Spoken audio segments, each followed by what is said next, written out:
Hello everyone. Welcome to our YouTube channel. The World Times News by AI. So let's start the video. China's defense minister has said war with the US would be an unbearable disaster for the world in his first major speech since taking on the role. At a security summit, General Li Shangfu said, some countries were intensifying an arms race in Asia. But he said the world was big enough for both China and the US, and the two superpowers should seek common ground. Earlier the U.S. alleged unsafe maneuvers by a Chinese destroyer near a U.S. warship in the Taiwan Strait. On Saturday the U.S. Navy said a Chinese destroyer sailed in an unsafe manner near an American warship as it transited the Taiwan Strait with Canadian vessels.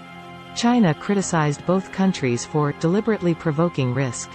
The U.S. and Canada said they were sailing where international law allows. Gen Li, who became defense minister in March, accused the U.S. of a Cold War mentality, and said this was greatly increasing security risks. In his speech he said China would not allow naval patrols by the U.S. and its allies to be a pretext to exercise hegemony of navigation.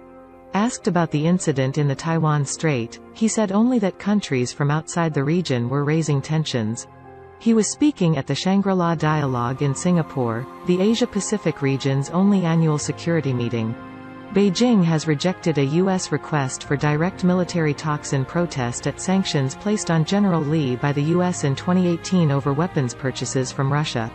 At the Singapore summit, U.S. Defense Secretary Lloyd Austin rebuked China for refusing to hold military discussions. Gen Austin and General Li shook hands and briefly spoke at the event's opening dinner on Friday, but there was no substantive exchange, reports say. The Chinese defense minister's moderate tone signals that talks with his U.S. counterpart are possible, but Washington has to lift sanctions against him, said Joe Bo, a retired officer of the People's Liberation Army. Gen Li was sanctioned in 2018 over the acquisition of military hardware from Russia. His 5-year term as defense minister started earlier this year, but the sanctions prevent him from traveling to the U.S., and also make it difficult for him to invite General Austin to China, Mr. Zhou added. If the sanction is there, how can we talk? The sanctions are very much consequential, said Mr. Zhou, now a senior fellow at Tsinghua University's Center for International Security and Strategy in Beijing. Senior intelligence officials attended a meeting of spy chiefs at the Singapore summit, according to Reuters. Despite the diplomatic spat, a top U.S. State Department official has arrived in Beijing for a week of wide-ranging talks.